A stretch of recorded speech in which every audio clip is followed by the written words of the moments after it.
السلام عليكم ورحمة الله وبركاته. الحمد لله الذي هدانا لهذا وما كنا لنهتدي لولا أن هدانا الله، وأشهد أن لا إله إلا الله وحده لا شريك له، وأشهد أن سيدنا مولانا بارك وسلم. أما بعد، قال النبي صلى الله عليه وسلم: الطهور شطر الإيمان، أو كما قال عليه الصلاة والسلام. صدق الله العظيم. بسم الله الرحمن الرحيم. رب اشرح لي صدري ويسر لي أمري واحلل عقدة من لساني يفقهوا قولي. بسم الله الرحمن الرحيم. درود شریف پڑھ لیجیے. اللهم صل على محمد وعلى آل محمد كما صليت على إبراهيم وعلى آل إبراهيم إنك حميد مجيد. اللهم بارك على محمد وعلى آل محمد كما باركت على إبراهيم وعلى آل إبراهيم إنك حميد مجيد. محترم بزرگوں، دوستوں اور عزیز ساتھیوں، اللہ تبارک و تعالیٰ کا شکر و احسان ہے کہ اللہ تعالیٰ نے ہم سبوں کو جمعہ کا مبارک دن عطا فرمایا، اور جمعہ کی نماز ادا کرنے سے پہلے چند باتیں قرآن و حدیث کی روشنی میں سننے اور سنانے کا موقع عطا فرمایا۔ میرے دوستو، ابھی میں نے خطبے میں نبی کریم صلی اللہ علیہ وسلم کی ایک حدیث تلاوت کی، جس میں اللہ کے نبی صلی اللہ علیہ وسلم نے طہارت، پاکی اور صفائی اس کے تعلق سے بیان فرمایا۔ تو انشاءاللہ آج کے جمعہ میں طہارت کے متعلق چند ضروری مسائل، اور پھر جب ہم اور آپ طہارت اور وضو وغیرہ سے فارغ ہو کر کے نماز کے لیے آتے ہیں تو پھر نماز کے بھی چند مسائل انشاءاللہ بیان کرنے کی کوشش کروں گا۔ اللہ تبارک و تعالیٰ سے میری یہ دعا ہے کہ اللہ مجھے قرآن و حدیث کی روشنی میں صحیح کہنے کی توفیق عطا فرمائے، اور جو بھی باتیں کہی جائیں ان تمام باتوں کے اوپر مجھے بھی اور تمام سامعین کو بھی عمل کرنے کی توفیق عطا فرمائے، آمین ثم آمین۔ میرے دوستو، نبی کریم صلی اللہ علیہ وسلم نے حدیث میں یہ بیان فرمایا کہ پاکی، طہارت یہ ہمارے ایمان کا حصہ ہے، اور ایک دوسری جگہ پہ ارشاد فرمایا گیا پاکی آدھا ایمان ہے۔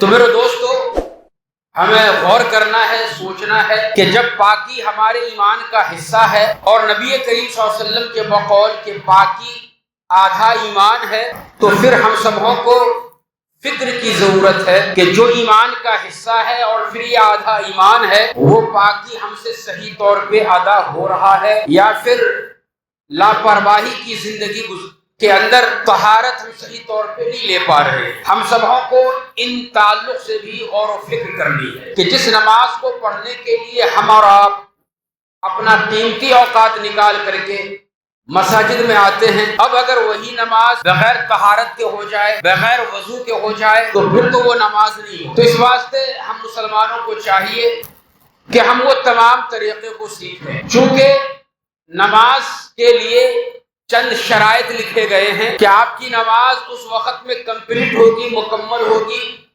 جب یہ شرطیں آپ کی مکمل طور پہ درست ہوں گی۔ جب شرط مکمل نہیں ہوگی تو مشروط جس چیز کے لیے شرط لگایا گیا ہے مکمل ہونے کے لیے، وہ بھی پھر مکمل نہیں ہوگی۔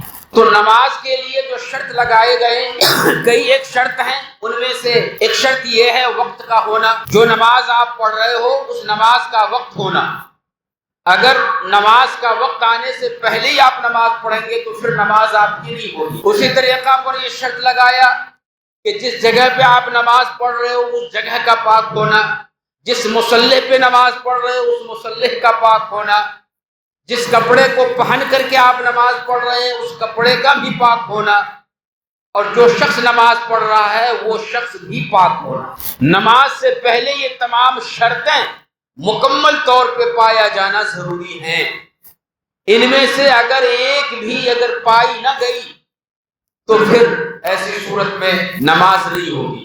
نماز کا وقت ہے، جگہ بھی پاک ہے، مصلی بھی پاک ہے، آپ کا کپڑا بھی پاک ہے، آپ کا بدن بھی پاک ہے، لیکن نماز پڑھنے سے پہلے شرط لگائی گئی وضو کا کرنا۔ اگر آپ نے وضو نہیں کیا یا پھر وضو تو کیا لیکن وضو کے مکمل ہونے کے لیے جو جو شرطیں پائی جاتی ہیں وہ چیز وضو کے اندر جو 4 فرائض ہیں ان 4 میں سے کسی ایک کو بھی اگر آپ نے ترک کر دیا، چھوڑ دیا، تو پھر آپ کی وضو نہیں ہوئی۔ جب وضو نہیں ہوا تو پھر وہ نماز نہیں ہوگی۔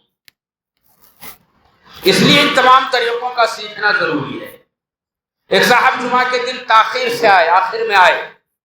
کئی لوگوں کی عادت ہے خطبہ شروع ہوگا تو جائیں گے، خطبہ اتنے منٹ کا ہوگا، اتنا دیر ہمیں گھر سے نکلنے میں، مسجد کو پہنچنے میں لگے گا، جب تک خطبہ جو ہے کمپلیٹ ہو جائے گا۔ اب ہم جا کر کے نماز پڑھیں گے، جماعت میں شامل ہوں گے اور پھر سلام پھیرتے ہی آج کئی لوگ اس طریقہ پر کرتے ہیں۔ تو ایک صاحب دو ساتھی جب آئے اسی ارادے سے تو دیکھا کہ بھائی جماعت کھڑی ہو گئی ہے، تو اس نے سوچا کہ چلو بھائی جماعت میں ہم شریک ہو جاتے ہیں، جماعت مل جائے گی۔ تو خیر جماعت میں شامل ہو گئے۔ جماعت نماز کمپلیٹ ہونے کے بعد جب امام صاحب نے سلام پھیرا تو دونوں دوست ایک دوسرے سے کہتے رہے کہ دیکھو اگر وضو کے چکر میں رہتے تو یہ نماز تمہاری ختم ہو جاتی۔ کیا کہا؟ اگر وضو کے چکر میں رہتے، یعنی انہیں یہ پتہ ہی نہیں ہے کہ جب ہم نے نماز کے لیے وضو نہ کیا تو ایسی صورت میں ہماری نماز ہی نہیں ہوگی۔ یہ بھی مسائل کئی لوگوں کو معلوم نہیں۔ بچہ نوجوان ہو گیا، 15 سال کی عمر ہو گئی اور وہ بالغ ہو گیا۔ اب بالغ ہونے کے بعد اگر اس کے اوپر غسل واجب ہو گئی، غسل فرض ہو گیا، تو اسے پاکی کس طریقہ پر حاصل کرنی؟ چاہے وہ بچہ کسی مدرسے سے پڑھ کر کے آیا ہے، اگر مدرسے میں نہیں پڑھا ہے تو اسے وضو کا طریقہ، پھر اس کے بعد پاکی حاصل کرنے کا طریقہ کیا ہے وہ معلوم نہیں ہے انہیں۔ اسکول کے اندر تو یہ ساری چیزیں بتلائی نہیں جاتی۔ تو اگر وہ طریقہ معلوم نہیں ہے اور بغیر طریقے کے طہارت صحیح طور پہ نہیں لیا جا رہا ہے، بدن آپ کا پاک نہیں ہو رہا ہے، کپڑا پاک کرنے کا طریقہ ہمیں معلوم نہیں ہے، اور پھر اسی ناپاک کپڑے میں، اسی ناپاک بدن میں ہم نماز پڑھ رہے ہیں جو نماز سے پہلے کی شرط ہیں، پھر کس طریقہ پر ہماری اور آپ کی نماز درست ہوگی اور ایسے لوگوں کی نماز درست ہوگی؟ تو ان مسائلوں کا جاننا بھی ضروری ہے۔ ہمارے نوجوانوں کو ریت دیکھنے سے تو فرصت ملتی نہیں کہ ان مسئلے کو بھی مسجد میں آ کر کے یا پھر مدرسے سے تعلق قائم کر کے ہم ان مسئلوں کو معلوم کر لیں اور پوچھ لیں، فرصت نہیں ہے ان کے پاس۔ اور جمعہ میں جب بتلایا جائے تو پھر آخر میں آئیں گے، وہ سننا ہی نہیں، انہیں اسلام کے طریقے پہ جینا ہی نہیں ہے، نماز صحیح طور پہ ہمیں ادا کرنا ہی نہیں ہے، اس واسطے تاخیر سے آئیں گے اور ان مسئلوں کے اوپر توجہ بھی نہیں دیں گے۔ لیکن میرے دوستو، نبی کریم صلی اللہ علیہ وسلم نے طہارت کو، پاکی کو آدھا ایمان اور پھر ایمان کا جز کہا ہے، تو اس کا مطلب یہ ہے کہ ان چیزوں کو تمام مسلمان مرد و خواتین، بچے بوڑھے، ان سبوں کو اس طریقہ پر چیزوں کے بارے میں معلوم کرنا اور ایسی تعلیم حاصل کرنا فرض عین ہے، ضروری ہے۔ اس لیے انشاءاللہ میں آج کے جمعہ میں انہی مسائل کو آپ کے سامنے رکھنے کی کوشش کروں گا۔ دیکھیے، جب انسان ناپاک ہو گیا، ناپاکی 2 طرح کا ہوتا ہے۔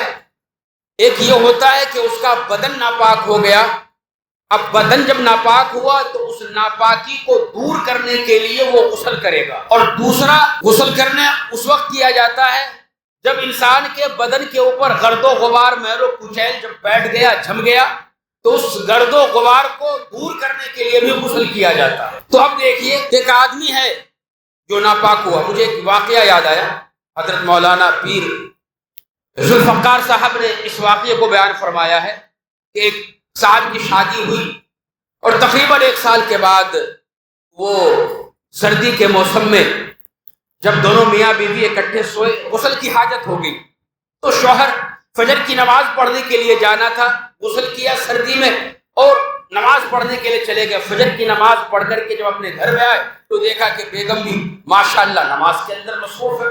بڑی خوشی ہوئی کہ چلو ماشاءاللہ ہماری بیگم بھی جو ہے طہارت لے کر کے نماز جو پڑھی ہے۔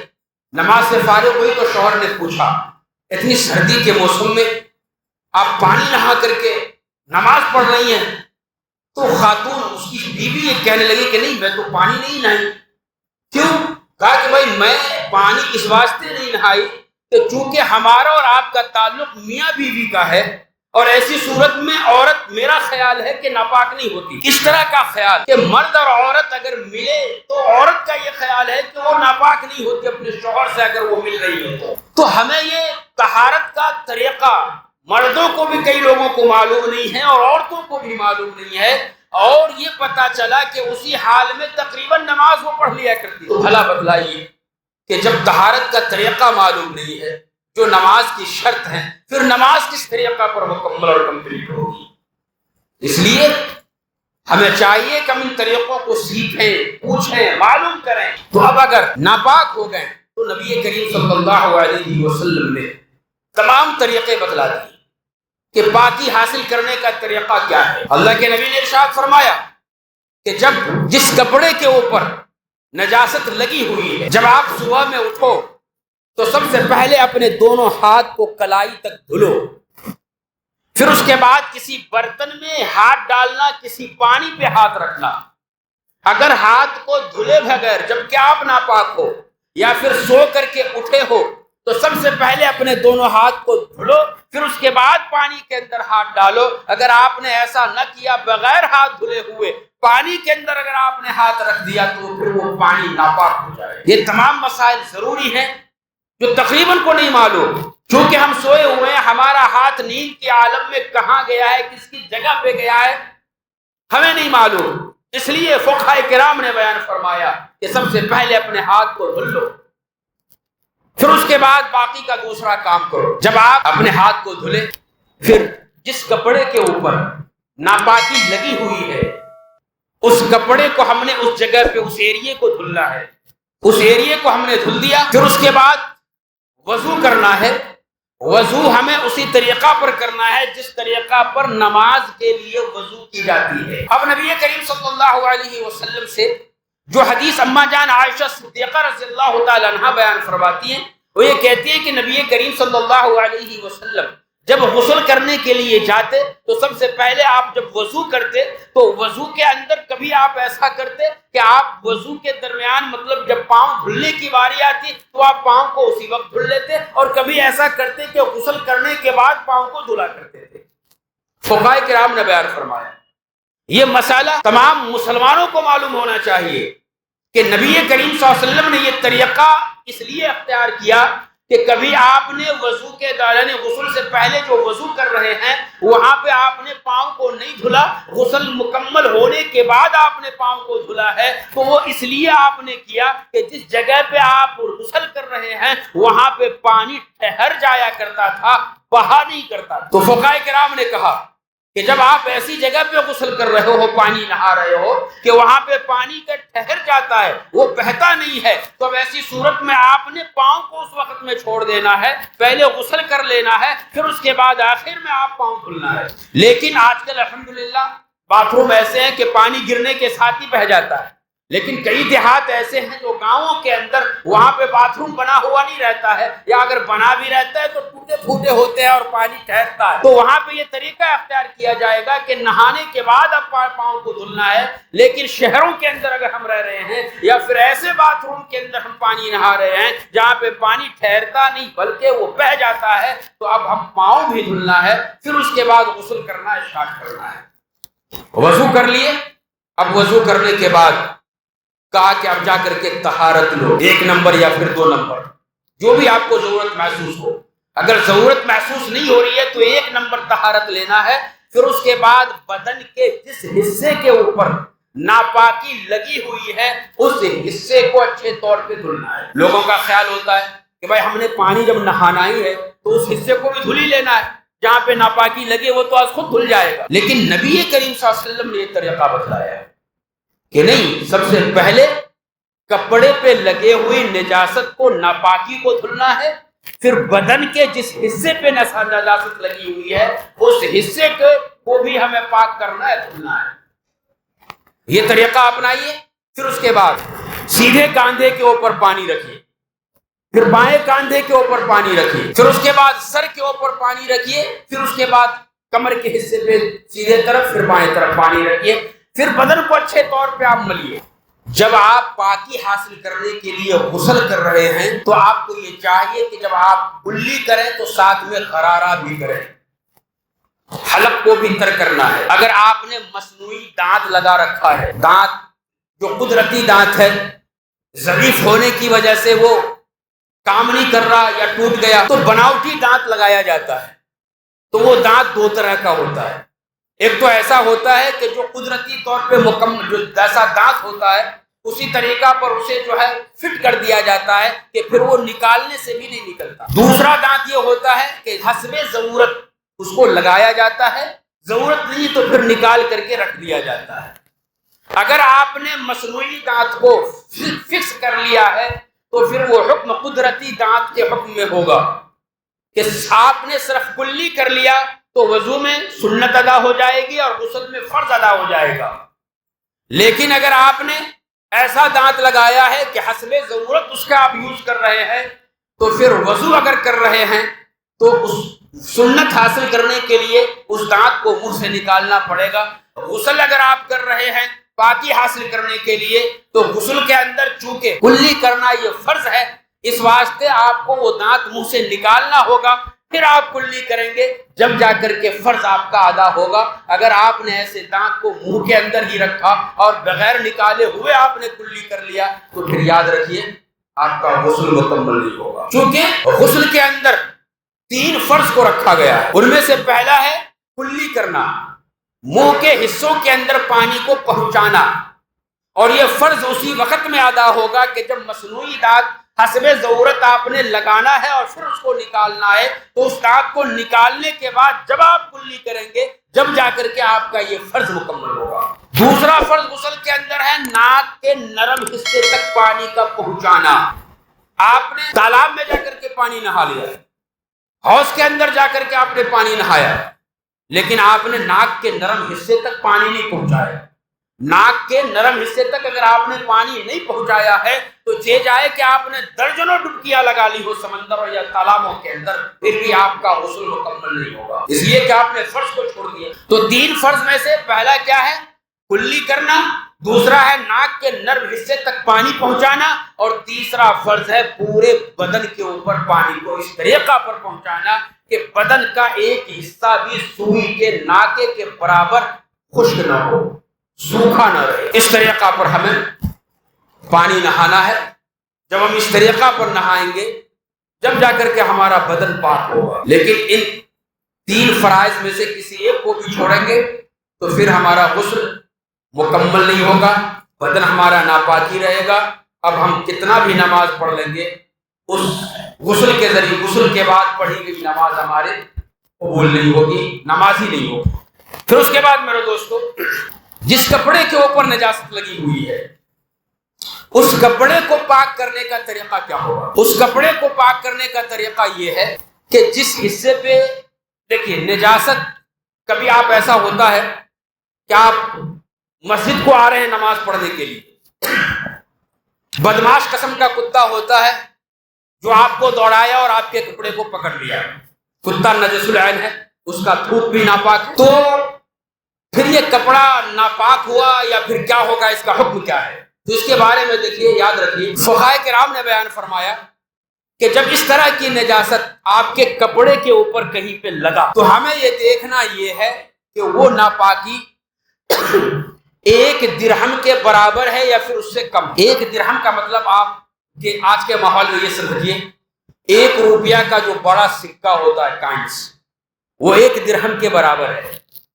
اگر وہ بھی نہیں تو آپ اتنا سمجھیے کہ جو آپ کا یہ ہاتھ کا یہ ہتھیلی ہے، ہتھیلی کا جو گہرائی حصہ ہے یہ 1 درہم کے برابر ہے، آپ کے ہتھیلی کا گہرائی حصہ. تو اب اگر وہ ناپاکی بدن کے اوپر کوئی ناپاک چیز کپڑے کے اوپر 1 درہم سے اگر کم لگا ہوا ہے، یاد رکھیے گا 1 درہم سے اگر کم لگا ہوا ہے تو آپ اس ایریے کو جب دھل دیں گے تو آپ کا کپڑا پاک ہو جائے گا، اس کپڑے میں آپ نماز اور دوسری عبادت کر سکتے ہیں. لیکن اگر وہ ناپاکی 1 درہم کے برابر یا اس سے زیادہ لگا ہوا ہے تو پھر اس ایریے کو صرف دھونا کافی نہیں ہوگا بلکہ پورا کپڑا ناپاک ہو گیا. پورے کپڑے کو جب تک ہم صحیح طور پہ نہیں دھلیں گے اس وقت تک وہ کپڑا پاک نہیں ہوگا. آ گیا سمجھ؟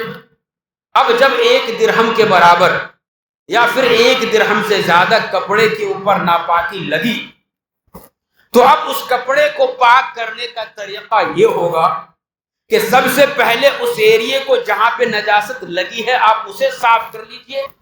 پھر اس کے بعد پانی کے اندر ڈبوئیے، سرف، صابن، جن چیزوں کا استعمال کرنا ہے بدبو کو دور ہونے کے لیے وہ تمام چیز وہ لگائیے، اور لگانے کے بعد جب آپ نے دھل لیا ہے تو اب مسئلہ یہ آتا ہے کہ اسے کھنگالنا ہے 3 پانی سے۔ پہلے پانی سے آپ نے کھنگالا، پانی ناپاک، ابھی کپڑا بھی مکمل پاک نہیں ہے۔ پھر دوسرا پانی آپ نے لیا، اگر بڑا بکٹ ہے اس کے اندر آپ نے جو پانی پہلے سے رکھا ہوا ہے تو اس میں آپ ایسا ڈبائیں گے، کپڑا نکالیں گے، اس کو نچوڑیں گے، پھر اس کے بعد دوسری بار کپڑا اس کے اندر ڈالیے، نکالیے، پھر اس کے بعد نچوڑیے۔ تیسری بار جب آپ نے کپڑے کو اس بڑے بکٹ میں ڈبویا اور نکالا تو ویسی صورت میں کپڑا پاک ہوگا اور پانی ناپاک ہو جائے گا۔ اگر آپ نے یہ طریقہ اپنایا تو آپ کا ناپاک کپڑا پاک ہوگا، لیکن اگر آپ نے یہ طریقہ نہیں اپنایا بلکہ ایک ہی بار کھنگالا، نچوڑا اور پھیلا دیا تو یاد رکھیے کپڑا پھر پاک نہیں ہوگا۔ یہاں پہ یہ مسئلہ بھی یاد رکھیے کہ آج کل ہاتھ سے دھلتا کون ہے؟ ہر کسی کے گھر کے اندر مشین ہے آٹومیٹک، اس کے اندر کپڑے کو ڈالا جاتا ہے اور پھر کپڑے کو دھلا جاتا ہے۔ تو یاد رکھیے جب ناپاک ہمارا کپڑا ہو تو اس ایریے کو ہم پہلے دھلیں، نجاست اس کپڑے سے ہم پاک کریں، پھر اس کے بعد ہم مشین کے اندر ڈالیں۔ اگر ہم نے ایسا نہ کیا اور ان کپڑے کے ساتھ دوسرے کپڑے کو اگر ہم نے ملا دیا اور پھر ملانے کے بعد وہ 3 طریقہ پر سکھایا نہیں، اسے نچوڑا نہیں، تو ویسی صورت میں سارا کا سارا کپڑا ناپاک ہو جائے گا۔ تو اس کے لیے طریقہ کیا ہے؟ مشین 2 طرح کی ہوتی ہے، ایک وہ مشین ہے جو آٹومیٹک آپ کو خالی کپڑا ڈالنا ہے، سرف ڈالنا ہے، باقی ہر چیز وہ خود ہی کر لے گا۔ تو اس مشین کے اندر ایک بات یہ ہوتی ہے کہ وہ 3 بار کپڑے کو نچوڑنے کے بعد سکھاتا ہے۔ پہلی بار پانی لیا، دھلنے کے بعد جب نچوڑنے اور سکھانے کا ٹائم آتا ہے تو ایک بار پانی تو چونکہ پہلے سے ہے اسے وہ نکالے گا، پھر نچوڑے گا، پھر نیا پانی دوسرے بار لے گا، پھر اس کو پھیلائے گا، گھمائے گا، پھر اس کو جو ہے پانی نکال کر کے پھر نچوڑے گا، پھر تیسرا پانی لے گا، پھر اس کو گھمائے گا، کھنگالے گا، پھر اس کے بعد پانی نکال کر کے پھر وہ نچوڑے گا۔ تو اب چونکہ 3 بار جو کپڑے ناپاک کپڑے کو کھنگالنا ہے اور نچوڑنا ہے ہر بار، اس کے اندر وہ پایا جا رہا ہے، لہٰذا اس طریقہ پر اس مشین کے اندر ناپاک کپڑے کو اگر ڈالا گیا تو وہ کپڑا انشاءاللہ پاک ہو جائے گا۔ لیکن اگر آپ کے پاس وہ مشین ہے جس میں کپڑے کو نچوڑنے کے لیے اور سکھانے کے لیے آپ کو خود ایسا نکال کر کے ڈالنا پڑتا ہے، پھر اس کے بعد اس میں سکھایا جاتا ہے، تو عام طور پہ آدمی سستی کرتا ہے کہ بھائی ایک بار نچوڑ دیا اور کھنگال دیا تو بس ہو گیا۔ یاد رکھیے ہمارا کپڑا ناپاک ہی رہے گا، وہ پاک نہیں ہوگا، اور اسی کپڑے میں اگر آپ نے نماز اگر پڑھ لی ہے تو پھر آپ کی نماز نہیں ہوگی، نماز کا لوٹانا ضروری ہوگا۔ یہ ہو گیا کپڑا پاک کرنے کا طریقہ۔ اور ایک مسئلہ اور یاد رکھیے کہ بھائی جس جگہ پہ ہم اور آپ رہتے ہیں اس جگہ کو بھی ہمیں پاک کرنا ضروری ہے، اس جگہ کو بھی ہمیں صاف ستھرا کرنا ضروری ہے۔ ہم اپنے گھر کے باتھ روم کو کس طریقہ پر صاف رکھتے ہیں، لیکن جب آپ پبلک باتھ روم کا جب آپ یوز کریں تو وہاں بھی اسی طریقہ پر صفائی کا خیال رکھنا۔ صفائی کو آدھا ایمان جو کہا گیا یا پھر ایمان کا حصہ جو کہا گیا ہے، اس کا مطلب یہ ہے کہ بھائی جس طریقہ پر ہم اپنے آپ کو پاک رکھتے ہیں اسی طریقہ پر ہم اپنے رہنے کی جگہ، یوز کرنے کی جگہ، چاہے وہ ہمارا خود کا ہو یا مسجد کا ہو، مدرسے کا ہو یا پبلک ٹوائلٹ ہو، کہیں بھی ہو، ہم جب بھی وہاں پہ جا رہے ہیں تو ہم صفائی کا خیال رکھیں۔ عام طور پہ لوگ تمباکو کھا کر کے جاتے ہیں، سگریٹ جا کر کے پیتے ہیں اور گٹکا کھا کر کے جاتے ہیں، وہیں پہ پکٹ کو چھوڑ دیا، وہیں پہ جو ہے چبایا اور چبانے کے بعد جو پورے باتھ روم کو خراب کر دیا، پانی بھی مارنے گوارا نہیں کرتے اور مکمل طور پہ گندا چھوڑ کر کے آ جاتے ہیں۔ آپ نے کبھی سوچا ہے آپ کے جانے کے بعد جو کوئی دوسرا آئے گا، بیچارے کئی لوگ ایسے ہوتے ہیں اگر گندا باتھ روم ہو تو ضرورت سے مکمل طور پہ وہ فارغ بھی نہیں ہو پاتے، واپس بند کر کے آ جاتے ہیں۔ لہذا ہمیں چاہیے کہ ہم جس طریقہ پر اپنے گھر کے باتھ روم کو پاک اور صاف رکھتے ہیں اسی طریقہ پر پبلک باتھ روم کہیں بھی ہم یوز کر رہے ہیں وہاں بھی ہمیں اس کا خیال رکھنا ضروری ہے۔ اور آخر میں ایک بات، بہت سارے مسائل ہیں جو انشاءاللہ آئندہ جمعہ بھی بیان کروں گا، اور ایک اور مسئلہ یہ بات بدلا دیتا ہوں، اللہ تبارک و تعالیٰ نے قرآن کریم کے اندر بیان فرمایا ہر نماز کے وقت میں زینت اختیار کرو۔ اس لیے فقہاء کرام نے کہا ہے کہ جو ہارڈ ورکنگ کام کرنے والے ہیں، جو محنت اور مزدوری کرنے والے ہیں، وہ جب مسجد میں آئے تو کام کے لیے کپڑا الگ رکھیں، نماز کے لیے کپڑا الگ رکھیں۔ اگر کام والے کپڑے کے اندر ہی اگر آپ مسجد میں آتے ہو نماز پڑھنے کے لیے تو آپ نے دوسروں کا بھی خیال کرنا ہے جو آپ کے بازو میں نماز پڑھ رہا ہے کہ آپ کے ان کپڑے سے اگر بدبو آ رہی ہے تو دوسروں کو تکلیف ہوگی۔ حدیث کے اندر بیان فرمایا گیا کہ تم پیاز اور لہسن کھا کر کے مسجد میں مت آؤ، کیوں؟ اس لیے کہ پیاز اور لہسن کچا کھانے کی وجہ سے منہ میں بدبو آتی ہے اور بازو نماز پڑھنے والے کو آپ کی بدبو لگے گی۔ یہ تکلیف شریعت نے پسند نہیں فرمایا۔ جب یہ تکلیف شریعت نے پسند نہیں فرمایا کہ نماز آپ پڑھ رہے ہو، آپ عبادت کر رہے ہو اور اس کی وجہ سے آپ کے پاس میں آپ کے بازو میں جو نماز پڑھنے والا ہے انہیں تکلیف پہنچے، تو صرف لہسن اور کیا کہتے ہیں پیاز ہی نہیں بلکہ ہر وہ کام، ہر وہ کپڑا، ہر وہ طریقہ جس طریقے کو دوران نماز کرنے سے اگر نماز پڑھنے والوں کو آپ کے آزو بازو میں اگر وہ تکلیف محسوس ہو رہی ہے تو ہر ان طریقوں کو آپ کو چھوڑنا پڑے گا۔ لہٰذا آپ اس کا بھی خیال رکھیے کہ جب بھی آپ نماز میں آئے خصوص زینتکم عند کل مسجد، کہ ہر نماز کے وقت میں زینت اختیار کرو، آپ کا کپڑا پاک اور صاف ہونا چاہیے، پاک کے ساتھ ساتھ صاف بھی ہونا چاہیے۔ صوفیاء کرام نے بیان فرمایا کہ جو کپڑا صاف ہوتا ہے وہ کپڑا بھی نماز پڑھنے والوں کے ساتھ ساتھ ذکر کے اندر مصروف رہتا ہے، لیکن اگر وہ کپڑا گندا ہو گیا، پسینے کی بو آنے لگ گئی تو پھر اس پسینے کے بو آئے ہوئے کپڑے کو پہن کر کے اگر نماز پڑھا جائے تو وہ نماز مکروہ ہو جایا کرتی ہے۔ لہذا اس بات کا خیال رکھیے۔ اللہ تعالی ہم سبوں کو کہنے اور سننے سے زیادہ عمل کی توفیق عطا فرمائے، آمین۔ وآخر دعوانا الحمدللہ رب العالمین۔ جو حضرت